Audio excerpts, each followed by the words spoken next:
Bonjour et bienvenue sur ma chaîne Astrosphère. Alors aujourd'hui, je suis très heureuse de vous retrouver pour l'interprétation de cette prochaine nouvelle lune en Bélier qui marque l'entrée dans le printemps. Je suis particulièrement contente de faire cette interprétation parce que il se passe des choses très importantes dans notre pays. On est donc en ce moment dans le premier jour du confinement général. Et pour moi, l'astrologie est quand même une aide, un outil qui peut nous montrer un petit peu ce qui se passe au niveau énergétique dans le monde, donc et aussi dans notre pays. C'est pour ça que je montre le thème de cette nouvelle lune pour Paris. Donc elle concerne particulièrement la France, mais si vous êtes actuellement dans un autre pays, bien évidemment, vous pouvez refaire ce thème en le localisant dans la ville dans laquelle vous vous trouvez, ce qui donnera un ascendant différent. Alors là, dans ce thème particulier, pour le 24 mars 2020 à 10h30 du matin, eh bien, localisé à Paris, on a donc un ascendant Gémeaux avec une nouvelle lune en Bélier. La nouvelle lune, c'est donc la conjonction du Soleil et de la Lune, c'est-à-dire que la Lune vient retrouver le Soleil tous les mois dans un signe différent. Alors là, ça se trouve dans le Bélier. Alors le Bélier, c'est un signe de feu, n'est-ce pas? C'est le premier signe du zodiaque. Il est en analogie avec le début du printemps, l'entrée dans le printemps.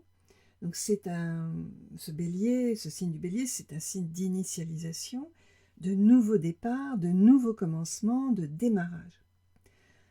Et cette nouvelle lune, comme toute nouvelle lune chaque année du printemps, nous aide à entreprendre, à quitter l'inertie de l'hiver, à avoir justement des envies, plus d'énergie, des désirs, des impulsions nouvelles. C'est la période où la nature se réveille, où la sève vient réveiller la végétation, où la petite graine commence à germer. Mais que voilà un thème bien curieux pour cette nouvelle lune. Regardez la carte, regardez-la bien, il n'y a rien qui vous interpelle? Eh bien moi, ce qui me frappe vraiment, c'est qu'à côté du Soleil et de la Lune en Bélier se trouve la Lune noire. Alors moi, j'utilise les 3 positions de la Lune noire. En règle générale, elles sont écartées de plusieurs degrés les unes des autres. Ça arrive quelquefois qu'elles soient vraiment très proches les unes des autres, et là, elles sont alignées au 5e et 6e degré. Alors que la conjonction Soleil-Lune en Bélier se trouve à 4 degrés. Donc c'est absolument incroyable, exceptionnel, on va dire. Et moi, ça m'interpelle beaucoup, cette position-là. La lune noire, c'est quand même, on va le voir, j'en parlais un peu plus loin, quelque chose qui n'est pas forcément facile à vivre. Alors, cette conjonction Soleil-Lune qui culmine dans cette carte du ciel, avec un ascendant Gémeaux, donc, qui incite à la communication, au déplacement, aux échanges, elle est donc annonciatrice de nouveautés, d'un nouveau commencement. Mais cette petite faucille noire qui est rejointe par le Soleil et la Lune le 24 mars, eh bien, elle me perturbe un peu, je veux dire. J'ai l'impression que dans le thème, on ne voit que ça. Les astres lumineux, que l'on appelle en astrologie les luminaires, sont en fait occultés par cette faucille noire dont le rôle est de couper, parce que c'est bien une faux. Voilà, et c'est d'abord la Lune qui lorsqu'elle va quitter le Soleil, va redémarrer un nouveau cycle, va donc s'y confronter 4 heures après la nouvelle Lune, et le Soleil va donc passer sur ces lunes noires 2 jours après la nouvelle Lune. Alors pour ceux, astrologues ou pas, qui ne savent pas ce que c'est que la lune noire, je vais vous donner quelques mots-clés. En fait, la lune noire, c'est notre blessure d'incarnation. C'est ce qui nous coupe de notre vrai moi. C'est à la fois la tentation et le rejet. C'est ce qui nous gêne dans notre inconscient. C'est notre plus grande frustration. C'est aussi lié à des peurs qu'on peut avoir. On peut même dire notre plus grande peur et notre défi ultime. En fait, on vient sur Terre pour régler cette blessure d'incarnation, et c'est pas facile, parce que la lune noire nous met quand même dans des états émotionnels, elle nous freine, elle nous amène à nous protéger, et surtout, ce qui est le plus important, à répéter inlassablement les mêmes schémas, les mêmes attitudes, et se mettre dans des mécanismes de défense qui ne nous facilitent pas la vie. Donc bref, on va dire que dans le thème natal, elle stigmatise le signe dans lequel elle se trouve et elle blesse les planètes à côté desquelles elle se situe. On peut dire que c'est vraiment notre plus gros défi à relever sur cette Terre, de prendre conscience de ce à quoi elle correspond. Elle est souvent en lien avec une blessure transgénérationnelle. Et donc je ferai une vidéo, je ferai une petite vidéo sur cette lune noire. Je vous parlerai des différentes positions dans les signes et en quoi elle nous blesse, elle nous empêche d'évoluer comme on pourrait le faire normalement si on n'avait pas cette blessure-là.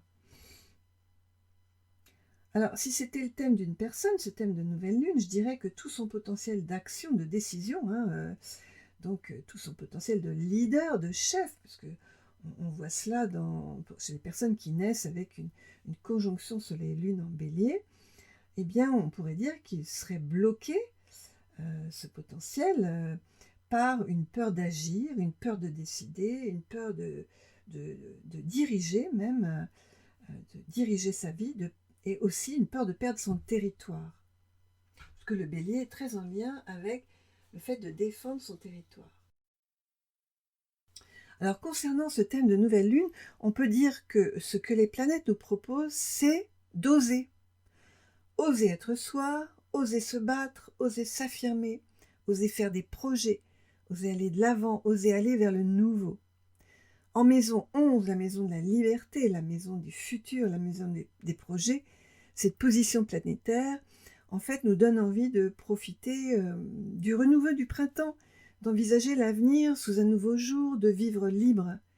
Mais la lune noire en maison 11, avec Saturne qui vient d'entrer dans le signe du Verseau, qui est en analogie avec la maison 11, mais aussi avec la planète Uranus, et avec le carré d'Uranus en Taureau à Saturne en Verseau, nous confirme bien que cette période est plutôt à la restriction, au frein, au blocage de notre énergie de vie, de notre vitalité, de notre potentiel énergétique. Et oui, c'est vrai que cette période de nouvelle lune risque de nous mettre pas trop bien, on va dire, si nous n'acceptons pas de nous adapter au changement. En fait, c'est le gros défi de cette nouvelle lune. Saturne qui entre en Verseau nous allège un peu, parce que conjoint à Pluton en Capricorne, il nous a apporté des freins, des retards, des choses assez lourdes à vivre, des poids à porter, peut-être même des boulets à traîner. Alors je dirais que maintenant qu'il est passé en Verseau, et pour quelques mois encore, puisqu'en fait c'est jusque, je crois, le mois de juillet, il va nous donner l'envie de construire une nouvelle ère, de bâtir un nouveau monde. Alors, il fait une incursion dans le signe du Verseau, parce qu'en fait, il va repartir plus tard, dans quelques mois, il va revenir en arrière, il va revenir dans son signe, le signe du Capricorne.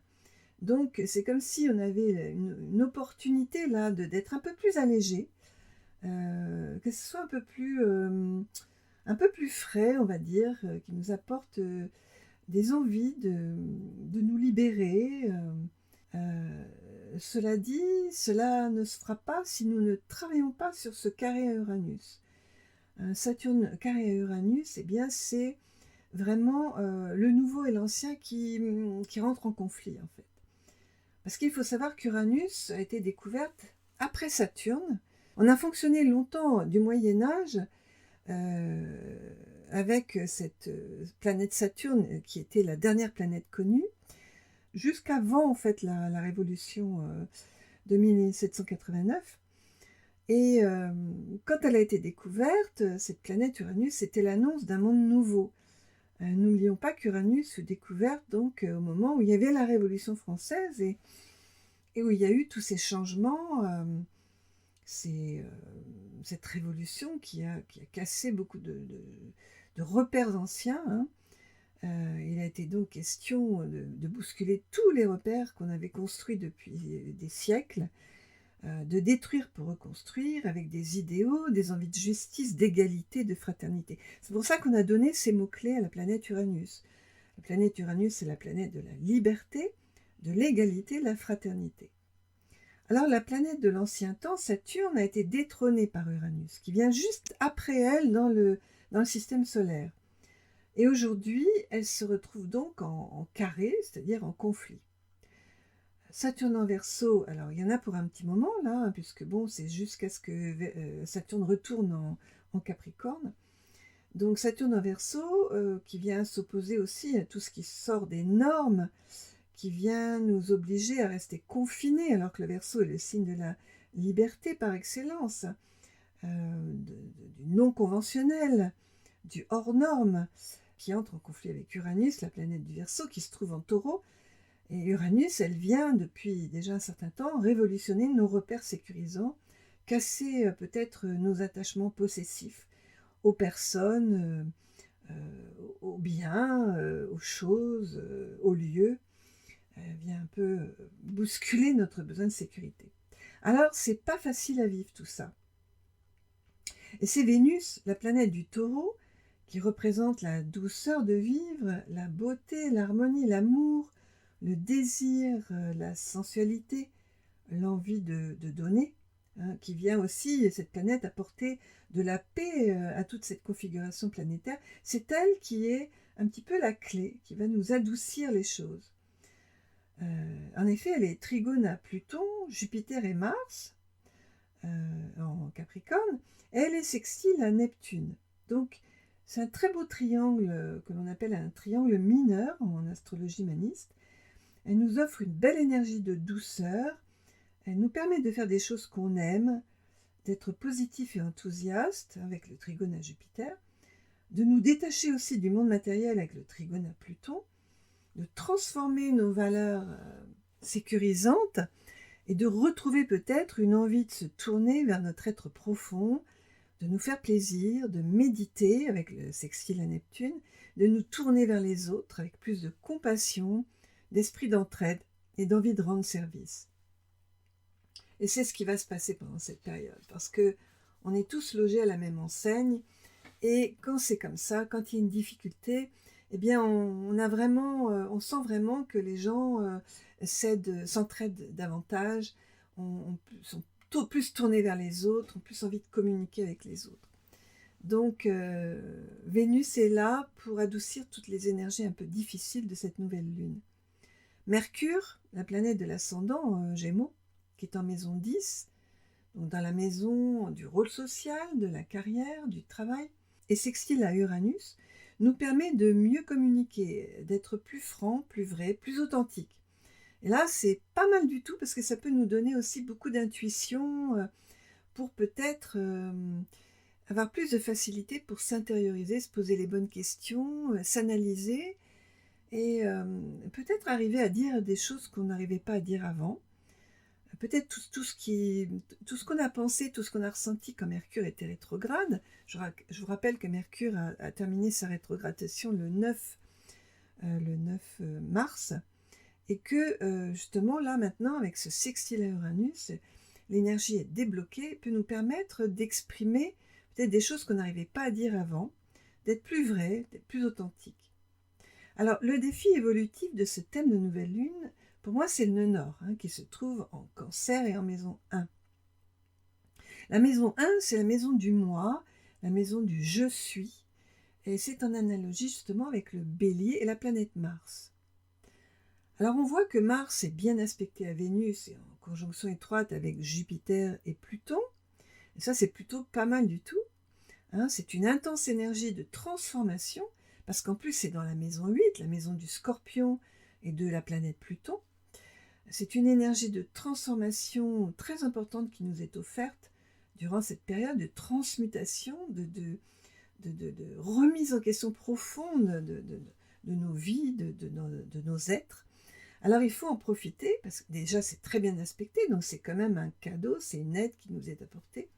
C'est une clé pour relever le défi que nous propose cette nouvelle lune, qui est principalement de sortir des habitudes, d'apporter du renouveau dans nos vies, de casser les vieilles structures saturniennes qui nous est proposée par le carré Saturne-Uranus.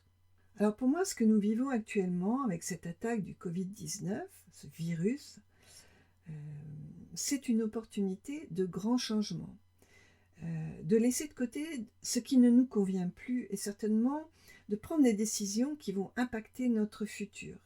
Alors il ne faut pas avoir peur de prendre des décisions, c'est vraiment ce que nous propose cette nouvelle lune avec la lune noire qui vient qui était déjà dans le signe du Bélier, mais qui est rejointe par le soleil et la lune. Ça veut dire quoi? Ça veut dire que on a l'énergie d'être dans un nouveau départ, mais quelque part, on a la nécessité, proposée par la lune noire, de régler tout ce qui nous fait peur concernant notre territoire, notre survie, l'action, le fait de prendre les choses en main, de se lancer dans de nouveaux projets peut-être, peut-être s'affirmer, d'arriver à s'affirmer tel que l'on est vraiment, d'être soi-même et de ne pas avoir peur finalement d'être, comment dire, rejeté parce qu'on ose agir, aller de l'avant, montrer sa différence aussi. S'affirmer, montrer son identité. Le Bélier est très lié à l'identité en fait, hein, et Mars aussi. Donc c'est vrai qu'on peut rester avec ces énergies de cette nouvelle lune dans le sentiment d'être bloqué. Mais en même temps, c'est important qu'on puisse laisser de côté ce qui ne nous convient plus. Et d'oser décider de choses qui vont impacter notre futur.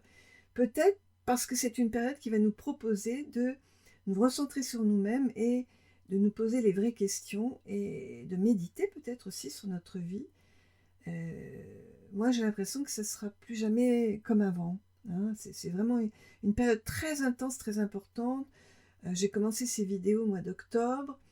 J'ai beaucoup parlé de cet amas planétaire en Capricorne qui pour moi était le signe de grands changements à venir, de grandes transformations à effectuer, à la fois vis-à-vis de la Terre, mais aussi par rapport à nos structures de vie.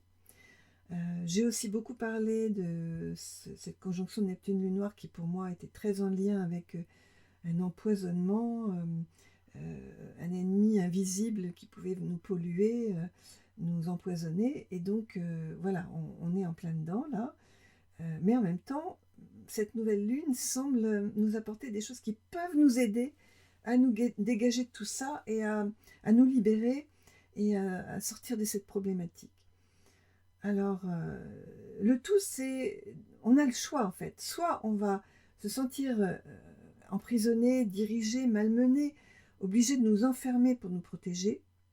Mais si nous vivons cette période comme l'opportunité de faire justement un bilan de notre vie, avec l'envie de peut-être savoir un peu plus qui nous sommes, de nous observer, d'observer nos réactions, de nous auto-analyser. Et si nous vivons cette période en décidant de ce que nous voulons vraiment vivre et peut-être changer dans nos vies, alors les énergies planétaires de cette nouvelle lune vont, c'est certain, nous aider à trouver de nouvelles forces en nous-mêmes, rester positifs et ouverts, à tenir bon dans l'adversité, à nous battre et à résister aux attaques extérieures dans la confiance et la foi, ce que nous promet quelque part la conjonction Mars, Jupiter, Pluton en Capricorne, très bien aspectée. Les énergies de la dernière pleine lune étaient très puissantes, elles nous mettaient face à cet envahisseur invisible. Hein. Souvenez-vous, il y avait une opposition Soleil-Lune avec Neptune conjoint la Lune noire, donc en Poisson, hein, sur l'axe Vierge-Poisson, et ça nous proposait aussi une puissante énergie pour nous battre avec toute cette amas planétaire en Capricorne qui pouvait nous aider à prendre de bonnes décisions, à résister. Hein. Et ben maintenant, la Lune noire a quitté Neptune, hein, puisque ça posait vraiment problème par rapport au virus. C'est donc très bon signe pour moi. C'est pour moi une demande de retour sur soi, de méditation, d'intériorisation, mais surtout de spiritualisation de notre vie dont il était question durant cette dernière pleine lune. Alors voilà, le temps est venu d'effectuer ce travail, car c'est certain, comme je disais tout à l'heure, pour moi, il y aura un avant, un après euh, coronavirus. Alors la clé pour bien vivre cette période et ces énergies, eh ben, c'est de s'adapter. Hein. Il faut accepter les choses, se tourner vers soi-même, s'aimer aussi. Hein. Ça, c'est la planète Vénus qui nous le montre, très bien inspectée à Neptune, également Mars, Jupiter, Pluton en Capricorne. Il faut profiter de ce temps qui nous est donné, de cette pause mondiale pour méditer, pour travailler nos peurs, les reconnaître, les affronter, voir encore en quoi elles nous coupent de notre vraie nature, dire les choses, communiquer de façon authentique, avec vous-même aussi, hein, comment dire, dans un dialogue intérieur et avec les autres, et laisser venir le changement sans résister. C'est une période propice pour renaître à soi-même. Et que le monde, finalement, devienne comme le phénix, celui qui renaît de ses cendres. Je répète que l'impact d'une nouvelle lune comme d'une pleine lune, ça commence 2-3 jours avant et ça continue 2-3 jours après. Ce n'est pas juste le jour de la nouvelle lune ou de la pleine lune qu'on va sentir les choses. Non, il y a toute une énergie qui se met en place 2-3 jours avant, 2-3 jours après. Du reste, regardez les grandes marées, ça ne dure pas juste une journée, ça dure plusieurs jours. Hein. Donc on est aussi, soumis à ces énergies très puissantes de nouvelle lune et de pleine lune, qui nous brassent énergétiquement, émotionnellement, ça c'est sûr. Et je pense que là, cette nouvelle lune conjointe à la lune noire en bélier peut nous brasser particulièrement, puisqu'on peut se sentir un petit peu contraint, forcé à ne pas pouvoir agir comme on aimerait pouvoir agir. Donc, c'est bien aspecté à la planète Saturne, donc ça nous offre l'opportunité justement de nous poser. D'accord, ça va peut-être être difficile pour nous de nous sentir totalement en capacité de maîtrise de nos vies, pouvoir faire ce qu'on veut, pouvoir décider de ce qu'on veut faire. On est un petit peu freiné, un peu bloqué là avec cette lune noire, mais on a quand même un beau sextile à Saturne en Verseau qui nous pose, qui nous apporte de la patience, de la persévérance, l'envie de s'ancrer, l'envie de prendre son temps, voilà, c'est ça. L'envie de prendre son temps. Et ça, c'est très, très important. Parce que, justement, on est dans des vies où on n'a plus le temps de prendre le temps. Et là, on a cette possibilité de le faire. Alors, profitons-en. Ne voyons que les bons côtés de cette période. Et tout se passera bien, en fait. Voilà, mes chers amis, je vous souhaite de vivre une belle nouvelle lune de printemps, gardant bien à l'esprit qu'on est dans une période très particulière, c'est du jamais vu dans l'histoire de notre pays et même dans le monde, et les planètes qui nous guident nous offrent la possibilité, durant cette période-là, de nous recentrer sur nous-mêmes, de faire le bilan sur nos vies, de prendre le temps de faire une pause pour justement changer de paradigme. Alors si vous avez des questions, des interrogations, n'hésitez pas à en parler dans les commentaires, j'y répondrai avec plaisir. Vous pouvez également vous abonner, du reste j'en profite pour remercier les nouveaux visiteurs de vous être abonnés à ma chaîne ce mois-ci. Et vous pouvez aussi partager avec les personnes que vous savez être intéressées par ce domaine extraordinaire qui est le domaine de l'astrologie. Voilà. Je vous dis à très bientôt. Profitez bien de ce confinement général pour bien prendre soin de vous. Voilà. Au revoir.